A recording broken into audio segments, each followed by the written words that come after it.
Hi, I'm Michelle Sakurka. The New Jersey Business and Industry Association is committed to educating the public about the important issues impacting New Jersey's businesses and economy. That's why we're proud to support the important programming produced by the Caucus Educational Corporation. Funding for this edition of Caucus New Jersey has been provided by Felician University, a 21st century education based on timeless values. Horizon Blue Cross Blue Shield of New Jersey, the law firm of Gibbons PC, New Jersey Sharing Network, dedicated to saving lives through organ and tissue donation. The New Jersey Office of the Insurance Fraud Prosecutor. Insurance fraud costs New Jersey families $1,300 a year. The Northward Center. And by the Russell Berry Foundation. Promotional support provided by hipnewjersey.com. Live hard, work hard, play hard. You're from New Jersey, and so are we. And by the New Jersey Business and Industry Association.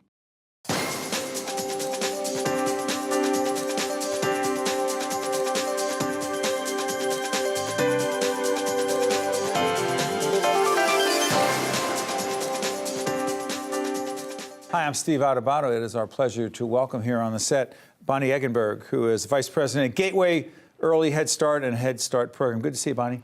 Good morning. We were talking oral health. We were talking about the fact that there are a whole range of children, particularly in a certain part of the state of New Jersey, that are struggling when it comes to their oral health. Talk about them. We at Head Start identified that there were a lot of children not seeing the dentist, a lot of children suffering from caries, which is what causes cavities. Caries? Caries. It's the bacteria that causes the cavities in children's teeth, and we knew that we needed to do a better job of connecting with those children.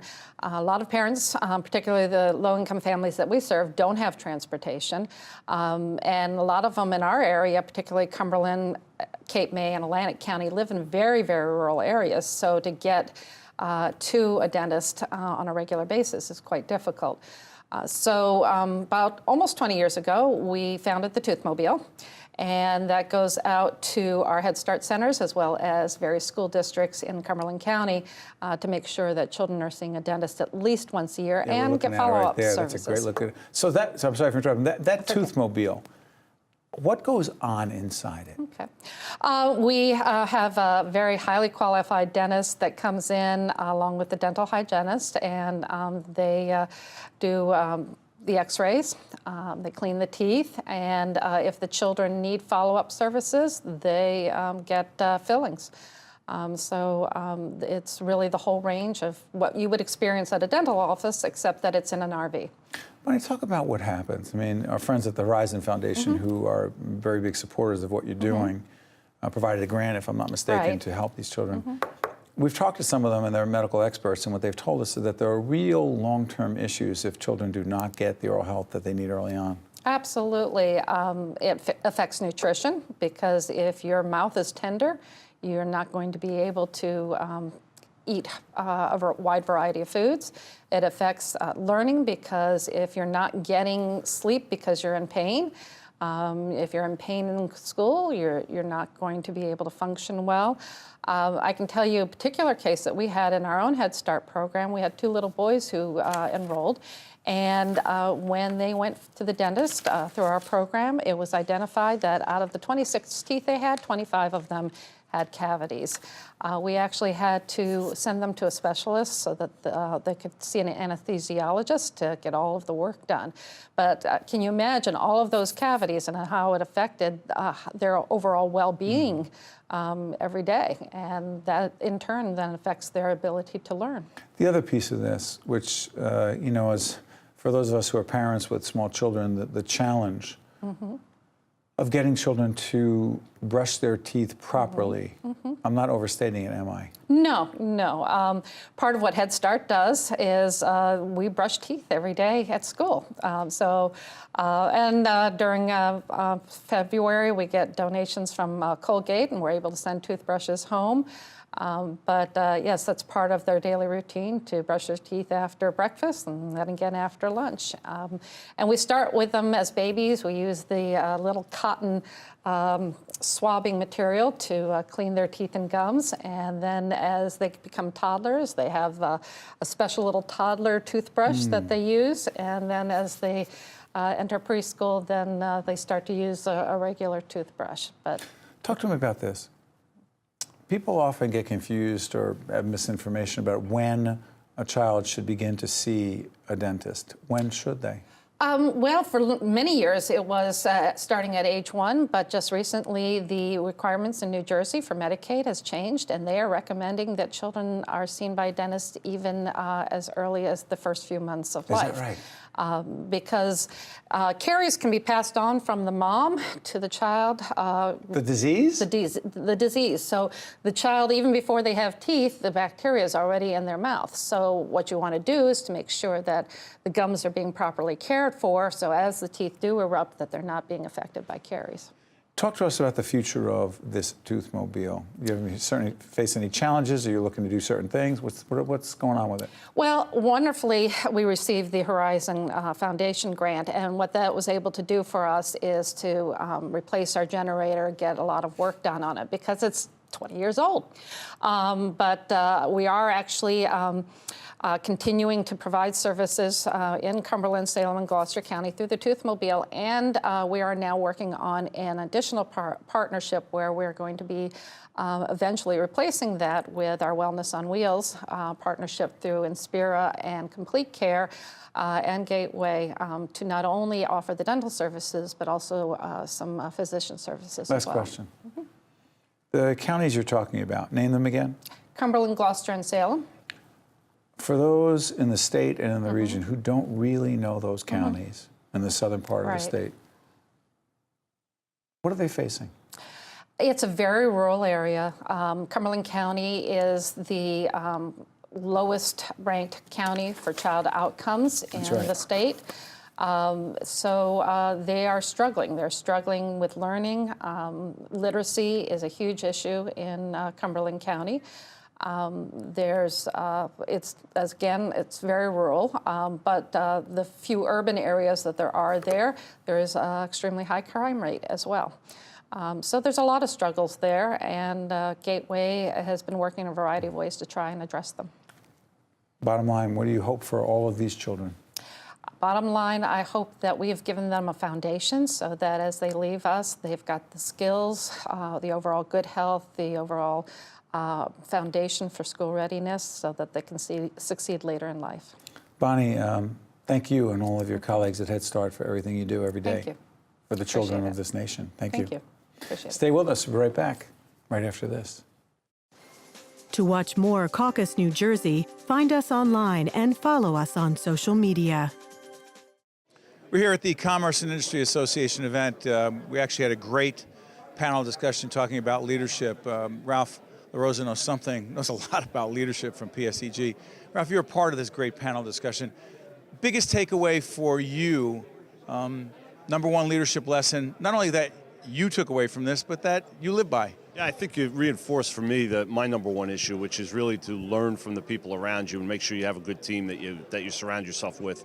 I think you heard from Mike and everybody that made comments today that you can't go into any job and think you're going to be a leader of an organization by just coming over the top. You need to understand what that organization does from the bottom up and be able to articulate that and actually respond to issues as they come up by knowing what those people are facing. By the way, it was Mike Marin, who is the CEO from Holy Name Medical Center, and Kathleen Waldron, who is the president of William Patterson University. It was a very dynamic, interactive discussion. It was very candid, frankly, and the leaders put it out there.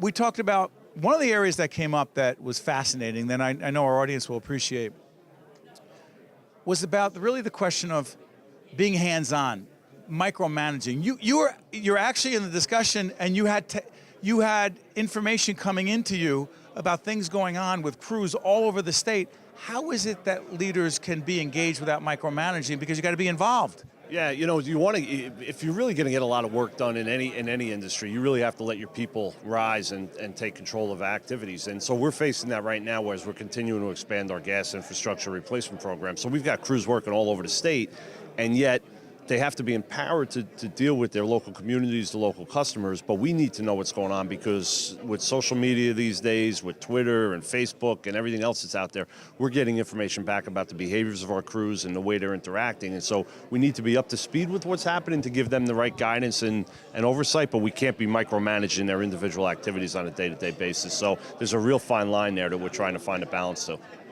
One of the things that Ralph talked about is that he has actually grown up 32 years at the organization, where you started, what job? Well, I was actually started out in the ditch the first couple of 6 months. Actually in the ditch? Yeah, they would really put us out there to see, and I think back then it really made sense back to how I started the conversation here, which is you need to understand what everyone does.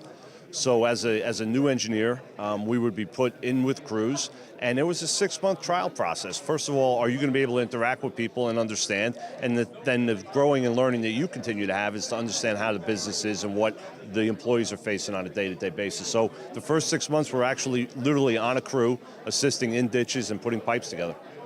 So I want to follow up on this. One of the issues that came up that I know is relevant for leaders of every stripe is this whole Gen X thing that comes up. So one of the people in the audience here at the Commerce Industry Association said, you know, it's challenging with younger people, the stereotype some have, they're not as motivated, Ralph. They're not as interested in working as hard as, let's say, our generation. You buy it?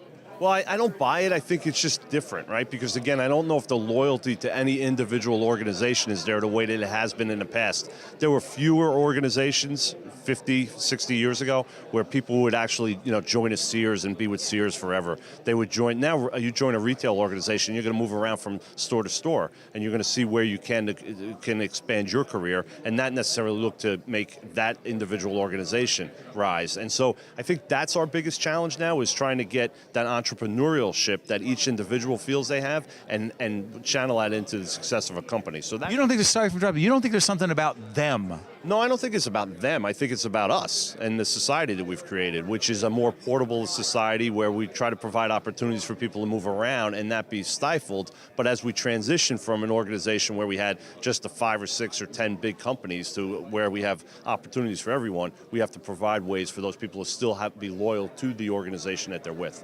Ralph, you talked about technology. You talked about a special piece of technology that you actually carry with you where certain people can communicate with you about things that happen, because you're engaged in the operations as well, even though you're the president. Question, how has the 24/7, instantaneous, ever-present information changed the role of leadership today? Well, two areas that is. One is that you have to be up to speed on everything, because if you get caught not knowing something that's going on in your organization, whether it be from the media or from a customer or from your employees, they look at you as a failure now, because you have all the access to this information, so why aren't you up to speed? So the challenge for a leader has been the bar's been raised there. And then from the standpoint of actually trying not to impose your work schedule on your employees, you have to find ways to really maybe send messages at different times of the day, try to honor their commitments on their home front, and not necessarily think that your schedule is the schedule that should overlay on them. So in very simple terms, let's not send emails to people at 3 o'clock in the morning because you happen to be up. We actually had that discussion about I was the one, full disclosure, I raised the issue of the 3 o'clock in the morning email. I'm guilty, I do it. And what was said here was, hey, listen, you may have that idea at 3 o'clock in the morning, because some of us as leaders are pretty obsessive, right? Things keep us up at night.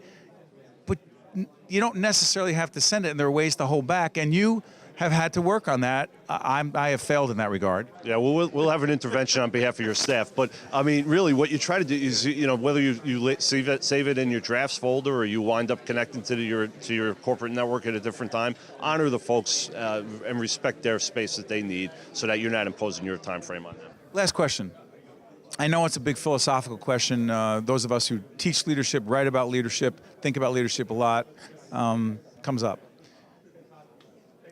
Leaders born or leaders grow into becoming great leaders? Yeah, I feel strongly that you grow into being a great leader, and that's provided based upon a number of different factors. One is who you grow up to be as a person, but also the opportunities that you and the challenges that you face in your career. And as you start to manage those opportunities and those challenges, you start to grow as an individual and as a person. I don't think our organization would have anywhere near the number of leaders that we have in our group if it wasn't for some of the challenges that we faced, whether it be Sandy or some of the other storms that we've had. So we've learned from that, we've grown from it, and I think that those opportunities and those challenges really pull out who the individual is. They make you the leader you are. Yeah, there's no doubt about it. And you could be just as quickly a failure as you can be a leader, and never lose sight of that. Thank you, Ralph. Thanks, Steve. To watch more Caucus New Jersey, find us online and follow us on social media. Steve Adubato here, Montclair State University. It is the annual scholarship dinner here. We're here with our good friend Kevin Cummings from Investors. Listen, I know you're committed to scholarships. I know you're committed to higher education. Why tonight? Why this event? Well, first off, Montclair is a great school, and scholarships are needed. It changes kids' lives. It makes a difference to these kids, and this is a great cause. Talk about higher education in your professional life, what it meant to you. Well, it was a game changer. You know, going to Middlebury, but then going to Rutgers for my MBA, it was affordable. And, you know, commuting out to Newark every day, taking the subway back to Jersey City, it was an opportunity. It changed my life. So for these students tonight who are getting these scholarships, winning these scholarships, it could literally change the trajectory of their lives. You know, Montclair has many great programs. The arts, it has a great business school, education. Media. Right, and it's just a great place to come. It's a real great job. Susan Cole has done a fantastic job. Just look at this campus. It's fantastic. Finally, what would you say to all those who say, higher ed, I'm not sure it's for me. I'd like to be an entrepreneur, go out on my own. They have a right to do that. It could work out, but you say? It's 4 years of development. You can still go out on your own, and you can still be an entrepreneur here. Dennis Bone runs a great program. Feliciano? Exactly. And Dennis is a great mentor. I'd say come here and be an entrepreneur. Thank you, Kevin. God bless. Have a great night.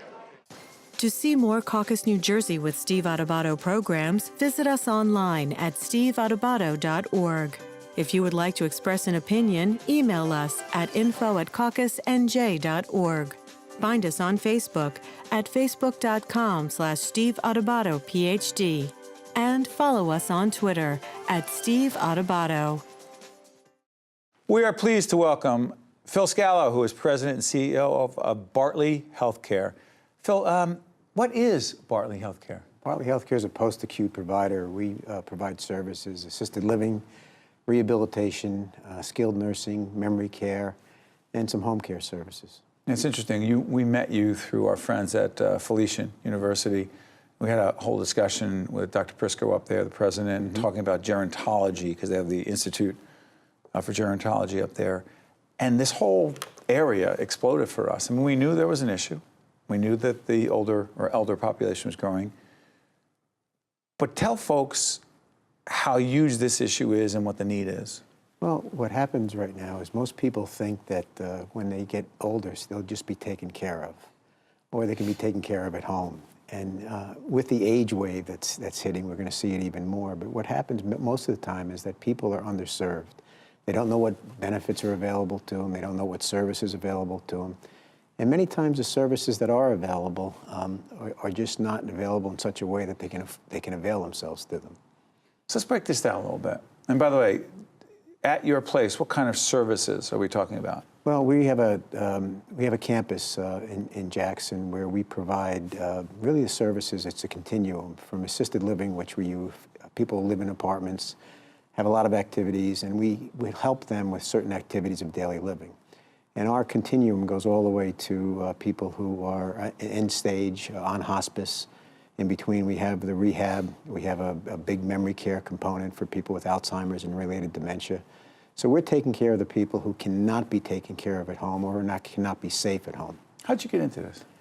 It's an interesting story, actually. I'm an attorney by training, and I practiced law for many years. Hey, How does this come into your world? You know, it's kind of interesting you say that. I work with Rutgers sometimes, and I go to some student things where you talk about mentoring, and I tell them about the lawyer part, and I tell them about the nursing home and the skilled nursing part, and they get surprised like you were. Right. But I had some expertise in financing, EDA financing at the time. Economic Development Authority. That's right. And I have some friends who were physicians in the Jackson area who wanted to start a nursing home that was at a higher quality than what they were seeing.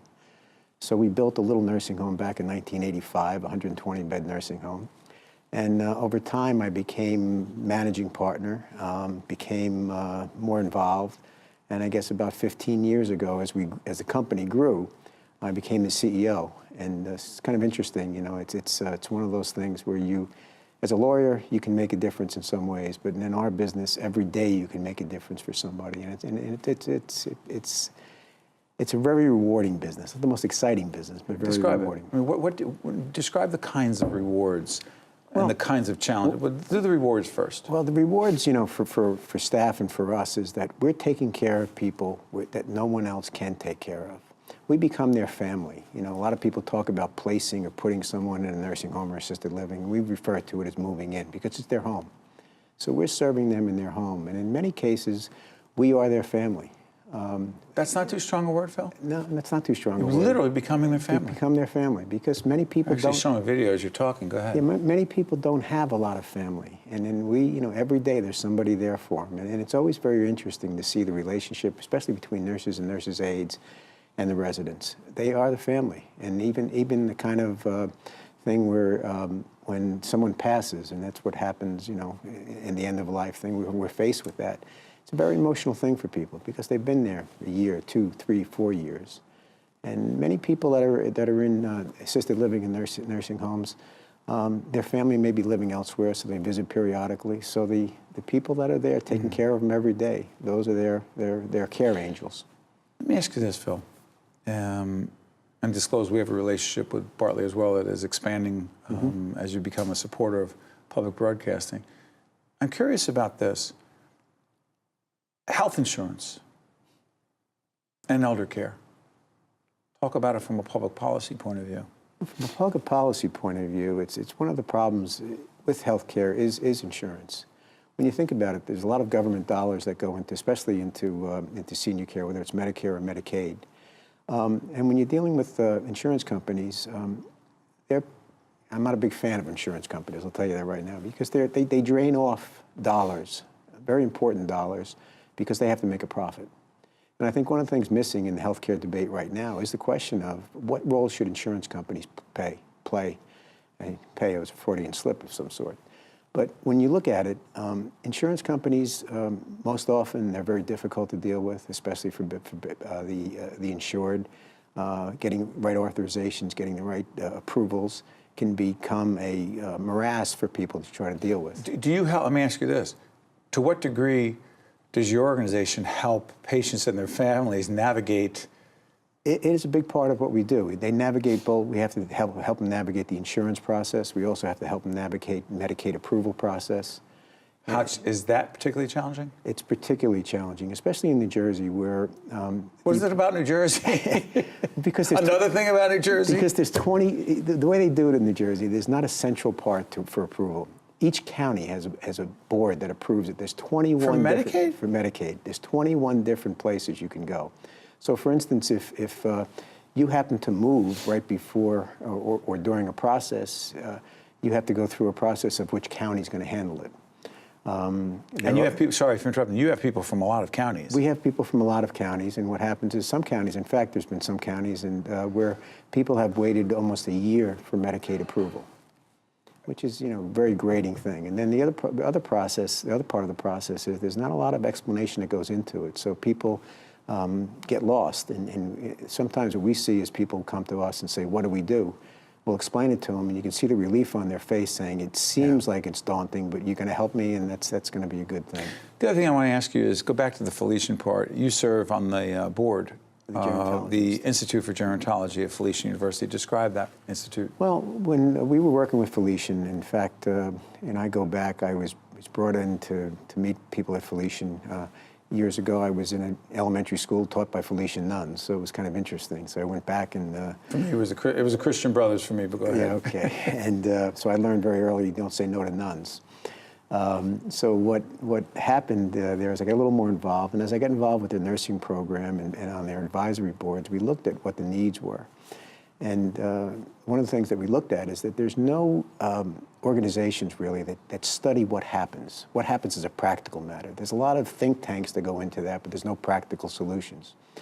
So is that what the Institute's all about? It's about practical solutions to problems. Study those problems, look at what they are, create situations where you can look at policy alternatives, suggest policy alternatives to deal with the day-to-day problems that people have.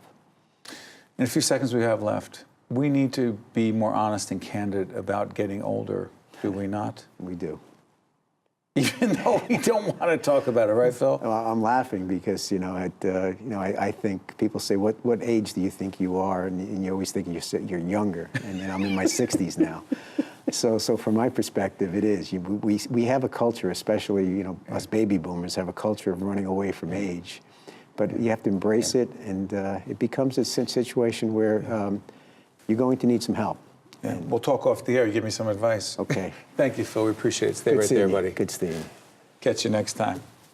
The preceding program has been a production of the Caucus Educational Corporation, celebrating over 25 years of broadcast excellence. Funding for this edition of Caucus New Jersey has been provided by Felician University, Horizon Blue Cross Blue Shield of New Jersey, the law firm of Gibbons PC, New Jersey Sharing Network, the New Jersey Office of the Insurance Fraud Prosecutor, the North Ward Center, and by the Russell Berry Foundation. Transportation provided by Airbrook Limousine, serving the metropolitan New York, New Jersey area.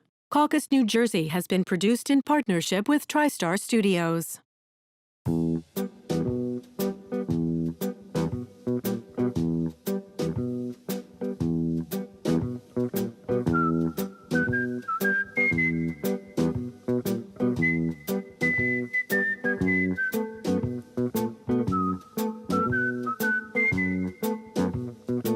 Think this is absurd? Insurance fraud costs every New Jersey family over $1,300 every year. Report fraud at njinsurancefraud.org.